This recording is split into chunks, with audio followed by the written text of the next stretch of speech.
Fethi Güler'in, Fethi abinin vefat etmesi bütün arkadaşlarında olduğu gibi bizde de büyük bir acıya, büyük bir hüzne sebep oldu. Nihayetinde ilahi kader olduğu için bir yerde sabredip kadere teslim olmak gerekiyor. Biz de bunu yaptık. Fethi abinin işin gerçeği ölüm anındaki bende oluşan duyguları, bende bazı daha derin duyguların açılmasına, oluşmasına sebep olduğu o da şuydu. Zaten hastalık sürecinde hastanın önündeydik, akrabalar olarak, arkadaşlar olarak. Bazen iyi haber geliyordu, bazen kötü haber geliyordu, bazen mutlu oluyorduk, bazen mahzun oluyorduk.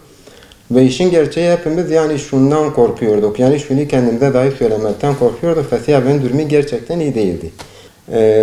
Vefatından 2-3 saat önce ben yakın bir akrabam ve arkadaşım olan bir doktor arkadaşla doktorun bize vermiş olduğu bilgileri paylaştım. Bana maalesef dedi eğer bunlar doğruysa ki doğrudur dedi, eğer bu seviyeye gelmişse dönüşü olmayan bir seviyeye gelmiştir. Yani 24 saat ya da 48 saat içinde, yani Allah korusun ama dedi sanki kötü bir haber alacaktınız diye bir şeyde bulundu. Bana bilgi paylaşımında bulundu. Fethi abinin ölüm haberi bana geldiği vakit, bize geldiği vakit benim aklıma ilk gelen şu oldu. Muhakkak ki namazım, orucum, hayatım ve ölümüm alemlerin Rabbi olan Allah içindir. Ayet-i kerimesi benim aklıma geldi. Şu ana kadar ben Fethi abiden daha genç, daha onun yakınlık anlamda ondan daha yakın akrabalarımı da kaybettim. Arkadaşlarımı da kaybettim. Yani herkesin başına geldiği gibi bizim de başımıza bu tür şeyler geldi.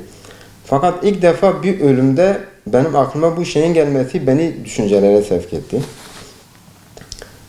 Onun zaten gömülmesi meselesi, ondan sonra işte cenazesini alıp yıkanması falan derken, gömülürken ben bunu mezarının başına hissettim. Ben bunu şahitler de gösterebilirim bu konuda.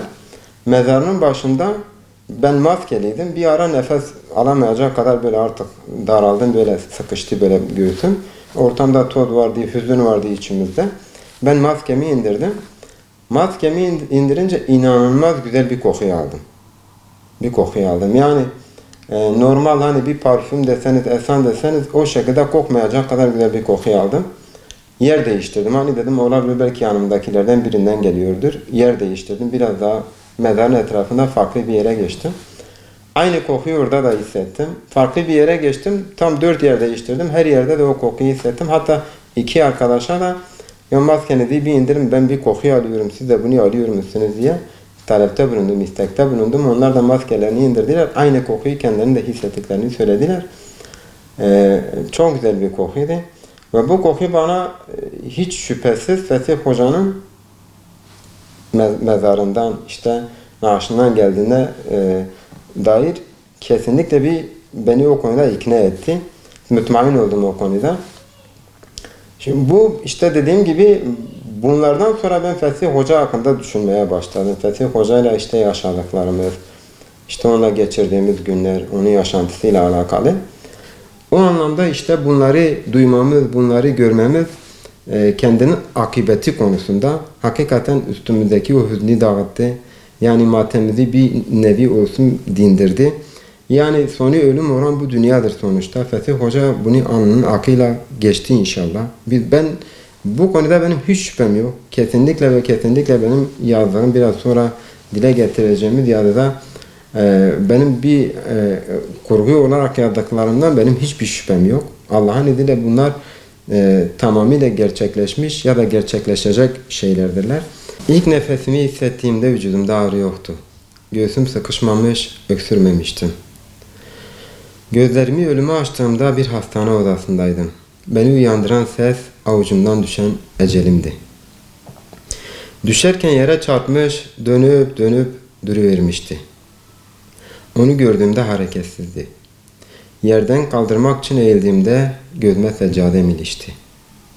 Aklıma kılamadığım namazlarım geldi. İçim yandı, kalbim ürperdi. Özlemiş, hasret kalmıştım. Hiç beklemeden kollarımı sıvayıp lavaboya yöneldim. 2 adım atmıştım ki omuzuma bir cisim dokundu.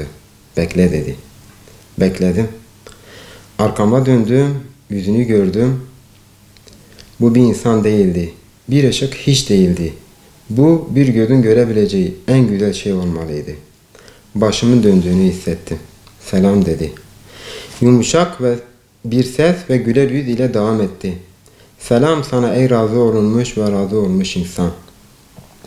Ben seni buradan sonraki yolculuğuna çıkaracak olan meleğim dedi. Nutkum tutuldu, nefesim kesildi. Zoraki bir ses ile aleykümselam dedi. Nereye dedi? Abdest alacağım dedi. Abdesti ne yapacaksın? Zoraki kaldırdığım elim ile seccadeyi göstererek namaz kılacağım dedim. Güldü, yanıma yaklaştı. Nurdan kanatlarını omuzlarıma bırakıp yüzüme yaklaştı. Mis kokan nefesi nefesime karışmıştı. Gerek yok dedi. Mesai bitti, defterin kapandı. Bundan sonra sana eza yok dedi ve ekledi. Sen Rabbini razı ettin, şimdi razı olma sırası sende dedi. Ben mahcup bir eda, kesin bir nida ile namaz bana eza değil ki. Namaz benim israatim, aydınlığım, göz nurum dedim. Başımı omuzlarındaki yumuşacık mis kokulu kanadına usulca dayayıp son defa seccademi koklamak, onunla vedalaşmak istiyorum. Olmadı diye istekte bulundum. Bana tebessüm edip kanadıyla başımı okşayarak olur dedi. Ama dünya suyu ile değil, bizim suyumuz ile abdest al diyerek. Kanadını yukarı kaldırdı. Kanadının en ucundaki tüyden süt renginde bir su akıverdi.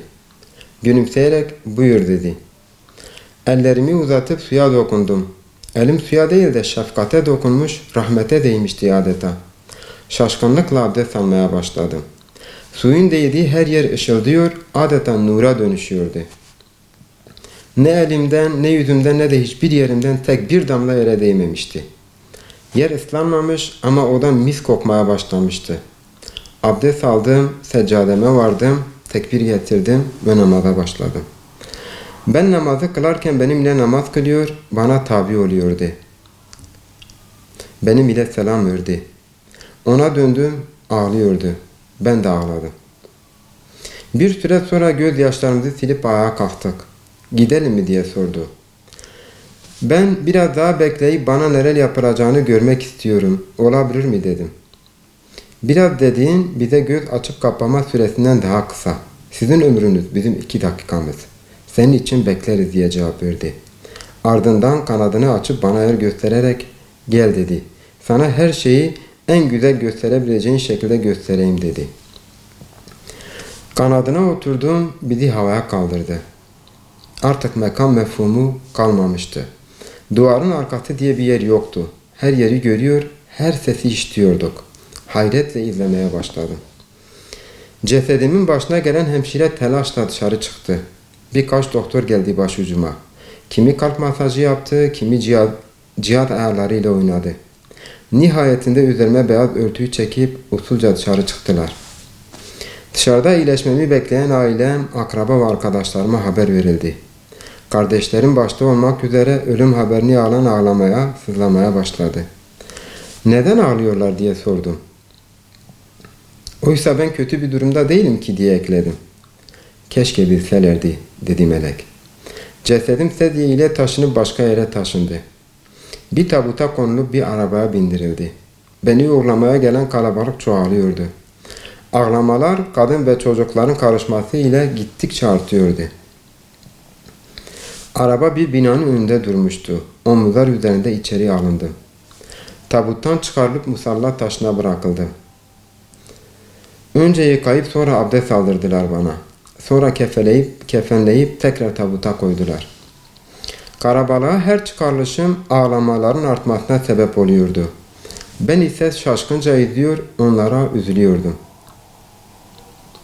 Mezarlığa getirildiğimde annemi gördüm. Yıkılmış, harap olmuştu. Ağlayıp sızlıyor, beni görmek istiyordu. Kefenimi açıp beni gördüğünde yanına gidip ağlamamasını tembih edip iyi olduğumu söylemek isterdim. Ama izin yoktu. Keşke dedim şu an bir meleğin omuzlarında onları seyrettiğimi bilselerdi. Keşke kavmim Rabbimin beni bağışladığını ve beni ikram edilenlerden kıldığını bilselerdi dedim. Ve onları teskin etmeyi çok isterdim. Benim için hazırlanmış mezarın başında getirildiğimde eğilmiş mezarıma bakmaktaydım. Melek sordu, halinden memnun musun diye. Evet, bana hidayetini bahşeden Rabbime sonsuz hamdler olsun dedim. Melek, Rabbin en büyük kerem ve ihsan sahibidir dedi. Cesedim mezara gömüldüğünde melek kanadı ile mezarıma su serpti. Kokusu her tarafı kapladı. İnsanlar kokuyu hisseder mi diye sordum. İsteyen hisseder dedi. Sevindim. Üzerime toprak örtülüp imam benim için telkin veriyordu. Men Rabbuke, men dinuke, men kitabuke, men kibletuke diye sorduğu bölümü okuyordu. Melek şöyle dedi. Dünyada Rabbini, dinini, kıbletini, kitabını bilmeyene burada öğretemezsiniz dedi. Ve iç çekerek ekledi. Keşke Rabbinizin üzerindeki nimetini bilseydiniz. Ben